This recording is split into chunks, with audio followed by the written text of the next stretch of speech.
Hi guys, I have some really cool things to show you today. My name's Christy Cooper, aka Green Thumb Reporter.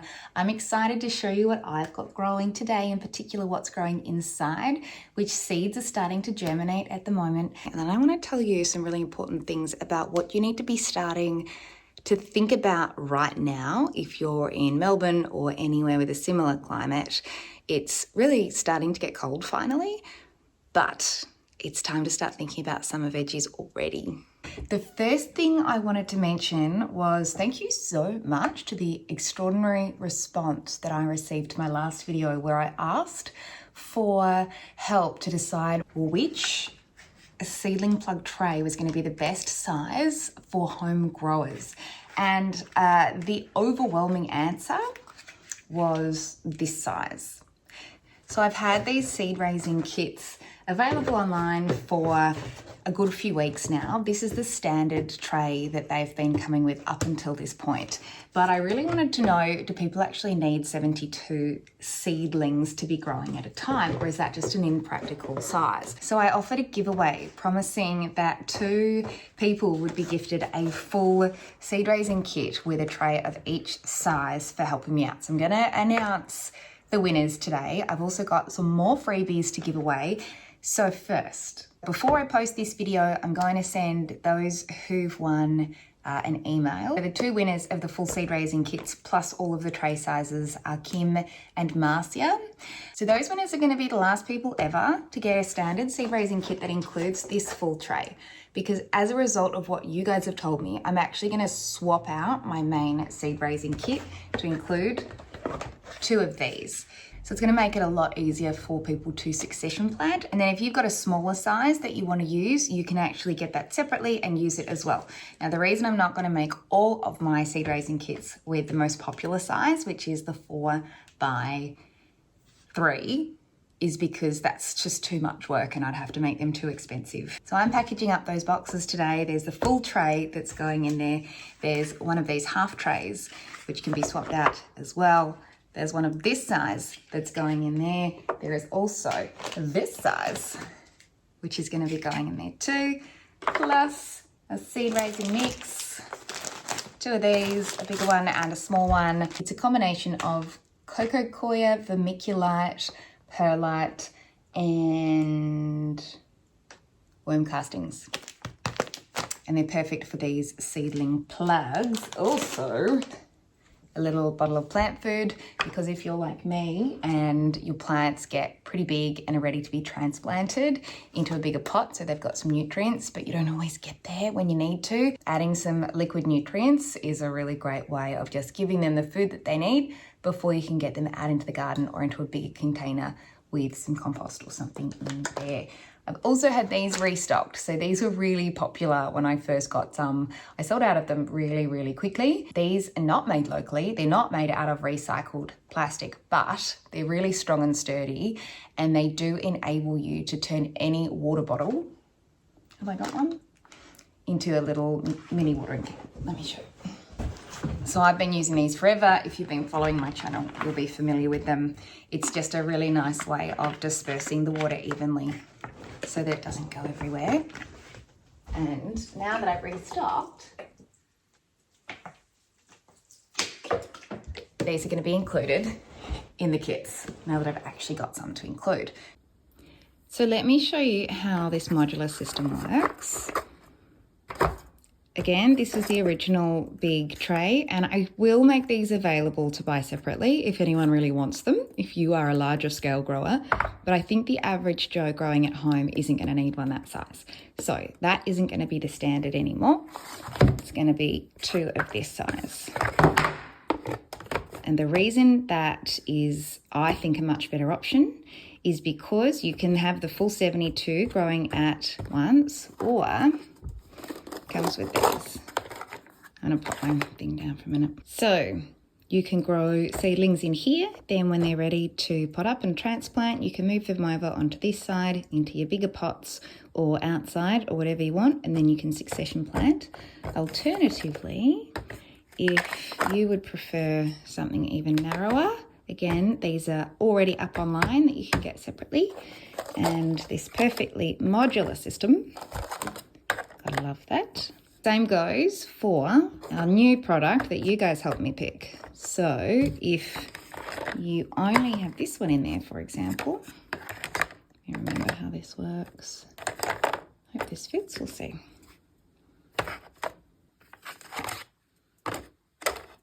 Yeah, that's how it fits. There you go.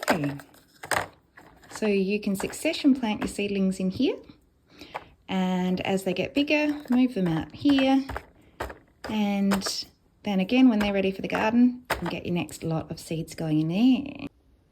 Now you guys might remember when I sowed these, they are well overdue for the garden, but you can see they're all doing really nicely. I have had to add a liquid nutrient in here, otherwise they'd probably be starting to get quite pale and just not have that really rich colour because they'd be running out of food. Let's take a look at what's going on in here. That's rocket. The thing I like about these plant tags is I can also use them as a wedge. So they're well and truly ready for the garden, and I should get them out into the garden now. What's this one? This looks like, was this a kale of some kind? This looks like some kind of brassica. It might be on the other side that I've labelled it. This is cornflower. That one hasn't germinated, or that might be one of the ones that my daughter snipped. Let's lift this up. Yeah, see, I haven't even loosened that and it just comes straight out. It's cornflower. Coriander doesn't always come out quite so easily, so I'm actually going to loosely give that one a swivel. See how she's going. I find the coriander roots can be really quite delicate. Yeah, see, that one just hasn't come out quite as well, but that'll be fine still. That'll grow nicely. Basil in there, which I didn't plant.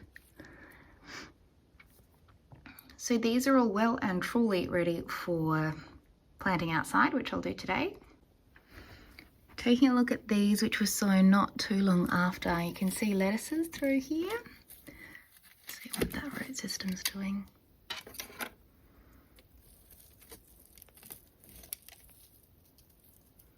Yeah, see, that's beautiful. Really good, ready to go in the garden. And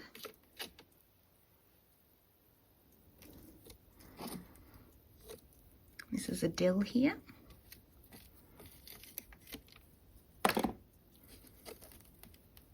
Beautiful.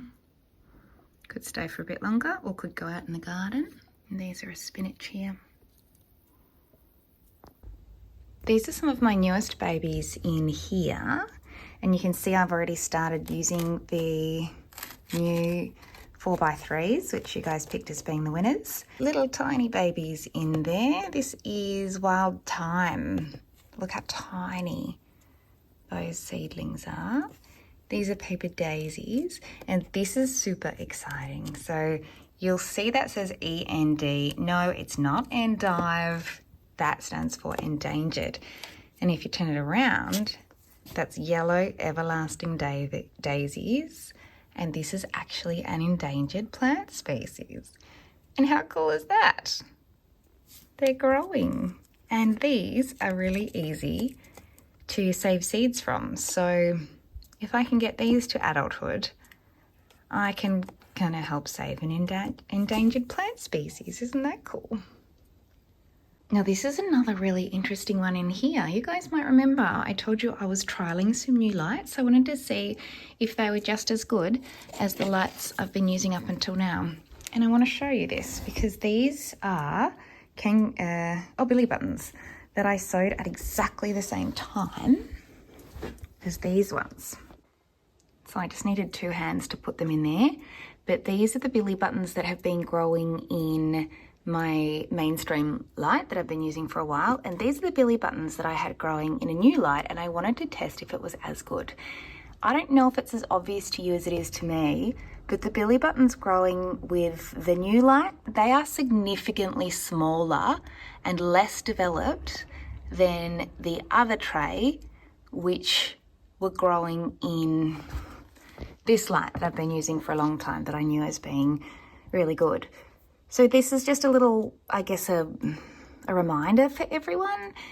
Just because something says it's a grow light, it doesn't make them all equal. It is really important the grow lights you are using are strong enough for what you're growing, because otherwise, just, look at the difference in size. They're still growing, they'll be fine, but they'll just take a lot longer.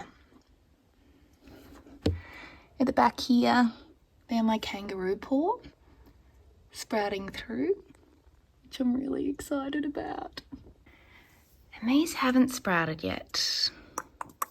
These are a dwarf wattle, and I've treated them with a smoke treatment. They have not yet started to grow. I know they can take a while. I'm trying to be patient, but I'm nervous about these ones. Now, I don't want you to get sidetracked by the fact that it is really cold. We're heading towards the middle of winter, and there's not a lot of sunlight outside. So things are growing really, really slowly because, like some of my plants, if they get less sun, they grow more slowly. But there are some summer veg that take a really long time to start. And if you start sowing your seeds when the weather starts to warm up, by the time it starts to cool down again, you've sort of missed out on a lot of time for that fruit to really ripen up. Now, some things grow really quickly. So your zucchinis, for example, your cucumbers, I wouldn't start growing them now.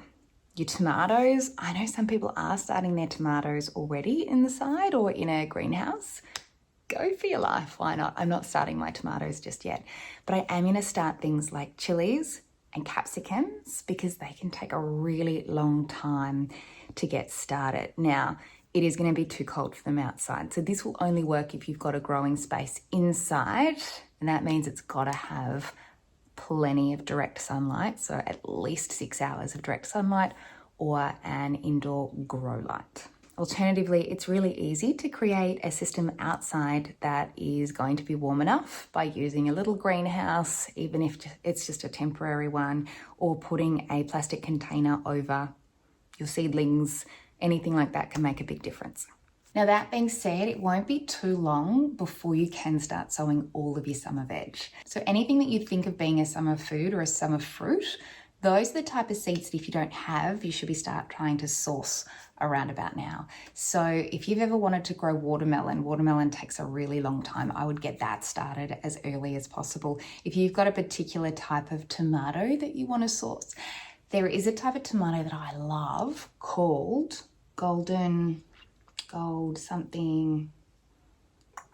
I've shown it to you before, and it's really expensive because it's actually a hybrid tomato, something like that. It's $5 a packet and you get 5 seeds in there. I haven't found those yet this year, but I'm going to try and find them as soon as I can. I'm going to get them started early, and then I'm going to take off little suckers and I'm actually going to propagate them. So you can start with 5 seeds, but if you get them started early enough, you can end up with 100 plants. We don't need 100 plants, but it's a cheeky way of kind of beating the system. Too early to start now, but it won't be too long before we can think about pumpkins. If you've ever wanted to grow passion fruit, you're probably not going to have passion fruit grown from seed for the upcoming summer. If you wanted to buy a passion fruit plant, getting it started now means it will be a bit stronger and may bear fruit come summer. Strawberries is a really good one to get in the ground now too, because they really do need to mature as a plant before they're going to bear any reasonable amount of fruit. If you want to grow strawberries from seed, it's a hard ask and it can take quite a long time, but get started now. Again, inside. They do need warmth to thrive, but you can trick them into thinking it's warmer than it is. The other thing you can think about starting soon is basil. Now, basil will not survive outside if there's any hint of frost. It hates the cold. But again, if you're starting your seeds inside, basil can take a really long time to grow from seed. So I'd strongly recommend starting as early as possible if you've either got that indoor space or if you've got a greenhouse outside. Otherwise, hold off on the basil. And whatever you do, please, please, please don't forget about your flowers. Even though you're not necessarily going to be eating them, I promise they make such a big difference to the health of your garden. Any flower that attracts bees and other pollinators, any flower that attracts your hoverflies, they're going to come into your garden and they're also going to knock off some of those evil little tiny critters who are sucking away at your plants and impacting them, like your mites and your aphids and those sorts of things. So get your flowers started too. I'm quite excited. I do have a new flower seed range that's going to be coming to the Growing Healthier Futures website as soon as I can get it up. I have the seed already. I have about 5 different types of paper daisies that I am really keen to share with you guys. So that's going to be my giveaway for this video. If you want to grow beautiful paper daisies at home, comment below. I will put a new link in. Don't forget to put your details in privately to the link that I'm going to put in there as well. And I'll pick 5 winners to send out a sample of different paper daisies to try at home. That'll be great to start sowing within a few weeks' time. And then they'll make your garden look amazing. They'll attract the beneficials. And the awesome thing about paper daisies is that they are so easy once you've got them growing to save the seed, to grow them again, and the flowers just bloom forever and ever and look gorgeous. Most of them, certainly the ones that I've got, are Australian natives, and they are the easiest Australian native to grow from seed. You don't need any smoke treatment for those ones.